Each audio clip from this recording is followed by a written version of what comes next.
عليكم السلام محبتي، أهلا وسهلا بكم في برنامجكم ملاحظات قرآنية. هذه الحلقة رقم 1078، والكتاب هو المواد الحقيقية للشريعة الإسلامية، والمبدأ الخامس الإسلام دين السلام. ونحن نستعرض سورة الفتح، وهذه الحلقة الثالثة. يقول جل وعلا: إن الذين يبايعونك إنما يبايعون الله، يد الله فوق أيديهم، فمن نكث فإنما ينكث على نفسه، ومن أوفى بما عاهد عليه الله فسيؤتيه أجرا عظيما. أول حاجة هنتوقف هنا مع إن الذين يبايعونك. المشهور عند السلفيين التخلف بتاعه، يقول لك إن أنت ما تلمسش، يعني يحرم إنك أنت تسلم على واحدة وتحط لك على إيدك. طيب، ما هو ربنا سبحانه وتعالى يعني في آخر آية من سورة الممتحنة: إذا جاءك المؤمنات يبايعنك. فكانوا يبايعوا إزاي؟ ما كل واحدة بتبايع، فبتبايع إزاي؟ بتحط حاجز؟ يعني لا، المبايعة هي المبايعة باليد. وبعدين الله جل وعلا يكون شاهدا على هذا. فإن الذين يبايعونك، يعني كل واحد حط إيده في إيد النبي وقال لك الله شهيد علي في هذا، فده مع إنما يبايعون الله، لأن يعني الله على ما أقول وكيل مثلا.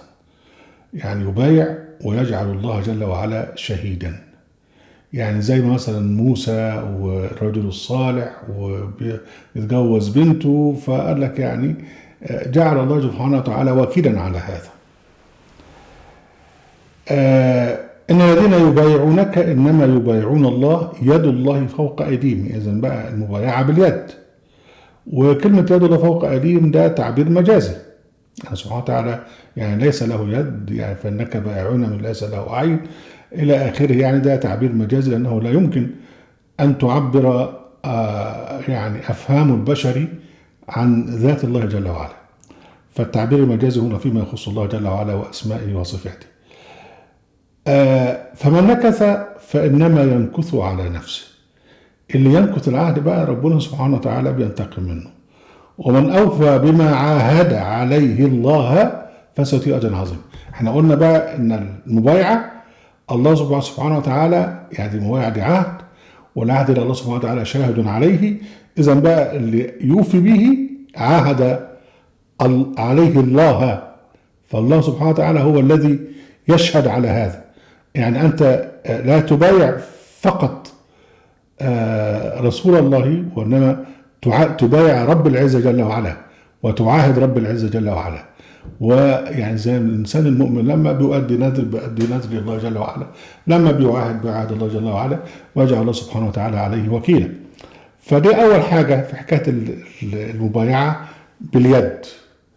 الحاجة الثانية بقى إن المبايعة أو العهد في تاريخ النبي عليه الصلاة والسلام كما جاء في القرآن الكريم بتبقى في أوقات الشدة، وتبقى في أوقات الحرب.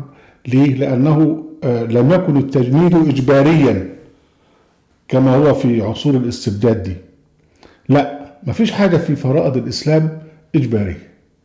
يعني ربنا سبحانه وتعالى يعني بيتكلم عن الناس اللي هم رفضوا الخروج مع النبي للدفاع عن المدينة. قال لك يعني: فإن رجع كل طرف مستأذنك الخروج فقل لن تخرجوا معي أبدا ولن تقاتلوا مع عدوا إنكم رضيتم بالقعود أول مرة فاقعدوا مع الخالفين.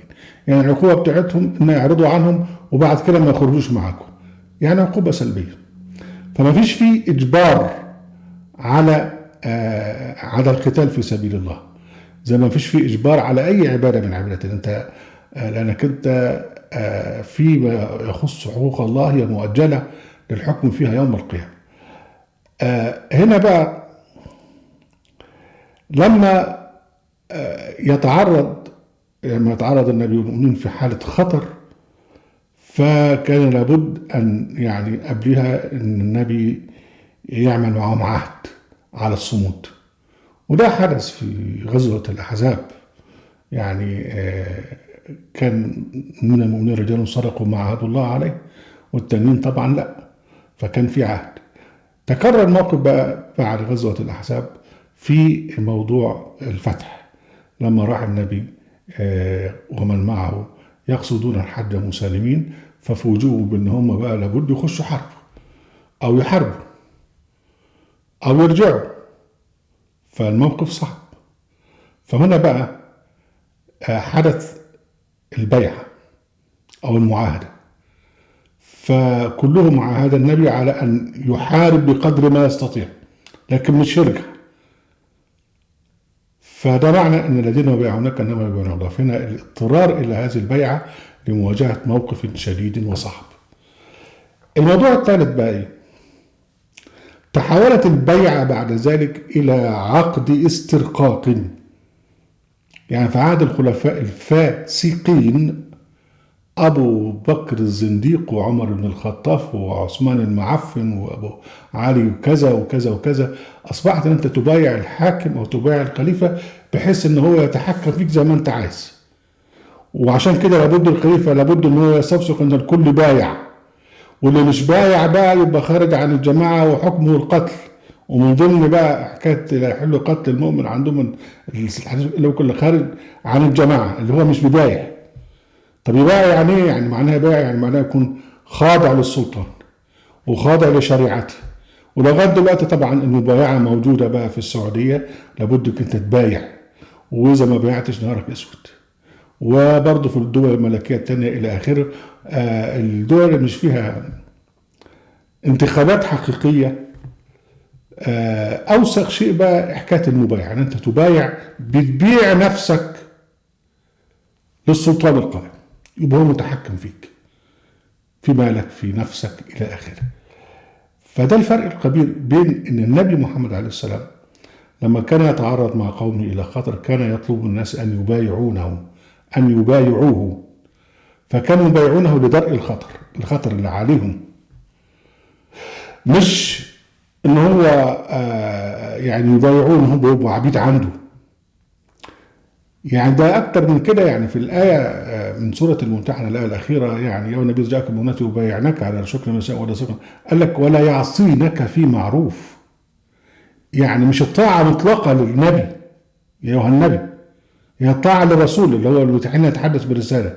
لكن لما ربنا سبحانه وتعالى يخاطب بالنبي يقول لهم ولا يعصينك في معروف. يعني اذا انه لا طاعه لمخلوق في معصيه الخالق جل وعلا. فاحنا هنا بناخد كم حاجة: ان المبايعة باليد، وان المبايعة عند الشدة والضرورة دفاعا عن وجود المؤمنين، وان الموضوع اختلف تماما بقى في عصر الخلفاء الفاسقين، واصبح ان الناس تبايع الخليفة بحيث ان الخليفة يبقى له الحق ان هم اباحوا الخليفة ان يسترقهم. ده مش شغل احرار، ده شغل عبيد. طيب دي الآية 10: إن الذين يبايعونك إنما يبايعون الله فوق أيديهم نكث فإنما ينكث على نفسه ومن أوفى بما عهد عليه الله فسيؤتيه أجرا عظيما.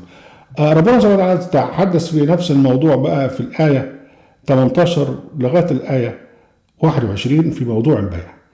التي حدث بقى إن هم النبي قاعد تحت شجرة وجو كل واحد يبايعه على الصمود وعلى الحرب بقدر ما يستطيع بسلاح المسافر اللي معاه ضد جيش كبير.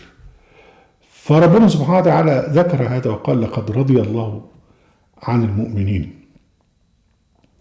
إذ يبايعونك تحت الشجرة فعلم ما في قلوبهم فأنزل السكينة عليهم وأثابهم فتحا قريبا. قد رضي الله عن المؤمنين إذ ديت كلمة رائعة جدا في اللغة العربية أو في اللسان العربي وفي مصطلحات القرآن. يعني إذ يعني في الوقت ده، فربنا رضي عليهم في الوقت ده. إذ يعني حين بايعوك وعلم ما في قلوبهم وقتها من إخلاص، فربنا رضي عليهم. بعد كده واحد نكث فيما بعد كده واحد كفر، وبعد كده واحد نافق. خلي بالك الإنسان وهو موجود وهو عايش يعني الإيمان بيزداد وبينقص وبيرتفع وبينقص. هو الإيمان هنا في الوقت ده ازداد. وحين بايعوا، ليه اللي بايعوا؟ لأن هم لو مش عملوا كده ما هم هيموتوا، ليس معهم سلاح قوي يدافعوا به عن أنفسهم، فلابد أن يصمدوا جميعا في وجه جيش يهددهم. فبالتالي بقى هم يعني بايعوا مخلصين، والله سبحانه وتعالى اطلع على ما في قلوبهم فرضي عنهم في هذا الوقت. لكن الرضا بقى مش موجود على طول، لأن حتى في آخر آية من هذه السورة اللي هو محمد رسول الله والذين معه أشداء على الكفار، يعني ربنا سبحانه وتعالى قال لك إن وعد الله زي ما وصلت منهم مش كلهم.